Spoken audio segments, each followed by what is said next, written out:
Have you ever wondered what makes humans truly terrifying? Not our weapons, not our technology, but something far more fundamental. Something that separates us from every other species that might exist out there among the stars. Today, we're diving into the best HFY stories ever written, and I guarantee by the end of this video, you'll understand why humanity might just be the most dangerous thing the universe has ever produced. But first, let me explain what HFY actually means. HFY stands for humanity. F, yeah. And it's a genre of science fiction that flips the script on traditional alien invasion stories.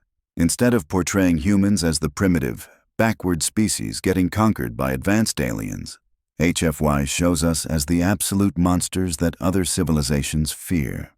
The stories explore what happens when our seemingly chaotic nature, our refusal to give up, and our complete disregard for impossible odds collide with a galaxy that's never encountered anything quite like us.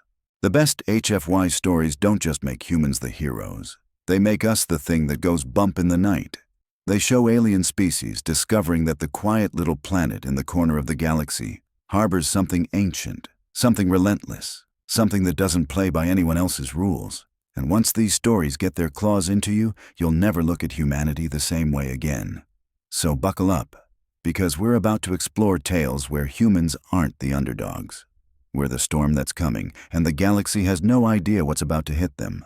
Our first story comes from a universe where humanity has been written off as extinct. The galactic community mourns us as a cautionary tale, a species that burned too bright and consumed itself in endless wars. For centuries, our name becomes nothing more than a whisper. A legend used to frighten young civilizations into behaving themselves. Don't be like the humans, they say. Don't let pride destroy you. But legends have a way of walking back into reality when you least expect them. The story begins with the Korthak Empire, a civilization that has spent 3,000 years building the perfect society. They've conquered war, eliminated poverty, and created a utopia spanning dozens of star systems. Their fleets patrol the galaxy, maintaining order and bringing lesser species into their benevolent fold. They are the guardians of peace, the shepherds of civilization. Everything changes when their deep space sensors detect something impossible. Ships are moving through the void, vessels unlike anything in their databases. The design is crude, brutal, scarred by countless battles. These aren't the sleek, elegant craft of civilized species. These are weapons, pure and simple, built by something that understands war in ways the Korthak have long forgotten. The Korthak send a diplomatic vessel to make contact. Standard procedure. They've done this countless times with newly discovered species.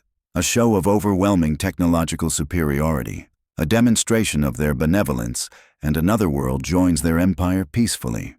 But when they transmit their standard greeting, the response they receive sends ice through their veins. A voice, speaking in a language their computers struggle to translate, delivers a message that defies everything they thought they knew about the universe. We are human, we have returned, and we remember everything. The Korthak laugh it off at first. Humans are extinct, have been for centuries. This must be some primitive species trying to intimidate them with ghost stories. They've encountered delusional civilizations before, species that claim to be the inheritors of some ancient legacy. It never ends well for them. Their confidence evaporates when the human fleet opens fire. The weapons are unlike anything the Korthak have seen. Not the precise, efficient energy beams of advanced civilizations, but something far more terrifying. Kinetic rounds that punch through shields like they're made of paper. Missiles that don't just explode, but seem to tear reality itself apart.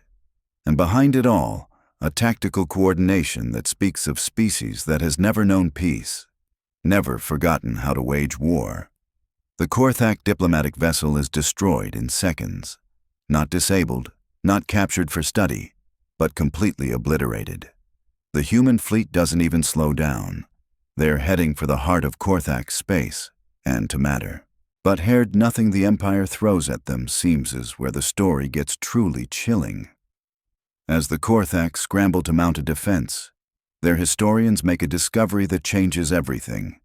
Deep in their archives, buried under millennia of peaceful expansion, they find records of humanity. Not the myths and legends they thought they knew, but the real history. Humanity hadn't destroyed itself in some petty civil war. They had been attacked, invaded by a coalition of species that feared what humans might become. The galaxy had united against us, determined to snuff out the threat before it could fully emerge. They had glassed our worlds, hunted our survivors to the edges of known space, and thought they had won. They were wrong. The humans hadn't died. They had adapted. They had learned. And for centuries, they had been building something in the dark spaces between the stars. Not just ships or weapons, but a philosophy of war that would make even the most hardened military strategist weep. The Korthak realize they're not facing a species trying to reclaim its homeworld. They're facing something that has. Every spent generations perfecting the art of revenge battle tactic. Every weapon system, every strategic doctrine has been designed with one purpose: to ensure that what happened to humanity never happens to anyone else. Because the humans haven't just returned as conquerors. They've returned as teachers. And their lesson is simple. This is what happens when you try to erase a species that refuses to stay dead. As the human fleet cuts through Korthak defenses like a hot knife through butter, the Empire's leaders face a terrible choice. They can fight and watch their perfect civilization burn, or they can surrender and hope that human mercy is more than just another extinct concept. But mercy implies forgiveness. And some wounds run too deep to heal. The first Korthak world falls in less than 6 hours. Not through orbital bombardment or lengthy siege, but through something far more precise.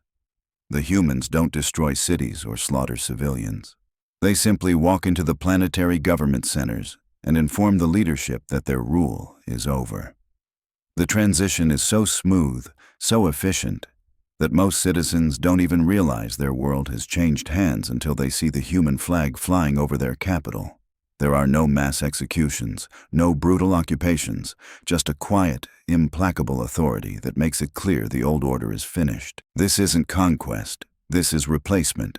And across the galaxy, every species that once participated in humanity's near extinction begins to receive the same message. We know who you are. We know what you did. And we're coming. The true horror of humanity's return isn't the advanced weaponry or the tactical brilliance. It's the patience. While other species wage war with passion, with anger, with the desire for quick victory, humans wage war like surgeons. Every cut is deliberate. Every strike calculated not just for immediate effect, but for long-term psychological impact. The Zalani Confederation discovers this when human forces arrive at their border worlds. The Zalani had been minor players in the original coalition against humanity, contributing only a handful of ships to the final assault on Earth. Surely, they reason, humans would focus on the major powers first. Surely they had time to prepare, to negotiate, to find some way to avoid the storm that was consuming their neighbors. They're wrong on every count. The human approach to the Zalani is different. No massive fleets, no overwhelming displays of force. Instead, small teams of humans begin appearing on Zalani worlds. They don't attack military installations or government buildings.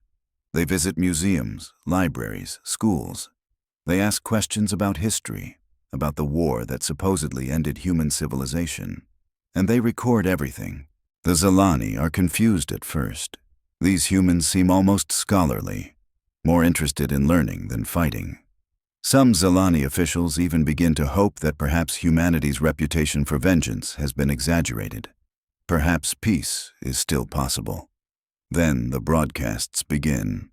Every Zalani communication network simultaneously carries the same transmission. Hours of footage showing Zalani leaders from centuries past, speaking proudly about their contribution to humanity's extinction. Ancient military records detailing Zalani ships participating in the bombardment of human colonies. Personal logs from Zalani commanders describing the systematic hunting of human refugees. The broadcasts don't come with commentary or condemnation. They simply play the evidence and let it speak for itself. The message is clear. We know exactly what you did. And we have proof. But the psychological warfare doesn't stop there. The humans begin releasing personal information about current Zilani leaders. Not military secrets or classified intelligence, but intimate details about their lives, where their children go to school, what routes they take to work, the names of their closest friends. The implication is terrifying in its simplicity. If we can learn all of this without you knowing, what else can we do? Panic spreads through Zilani society like wildfire. Government officials resign en masse, fleeing to remote colonies in hopes of avoiding whatever judgment humanity plans to deliver. Military commanders abandon their posts, unwilling to face an enemy that seems to know their every move before they make it. And through it all, the humans haven't fired a single shot. The Zilani Confederation collapses not from military defeat, but from the sheer weight of its own guilt. Worlds begin declaring independence, desperate to distance themselves from their leadership's historical crimes. The government fragments into dozens of competing factions, each claiming they had nothing to do with the war against humanity. Only then do the humans move in, not as conquerors, but as peacekeepers.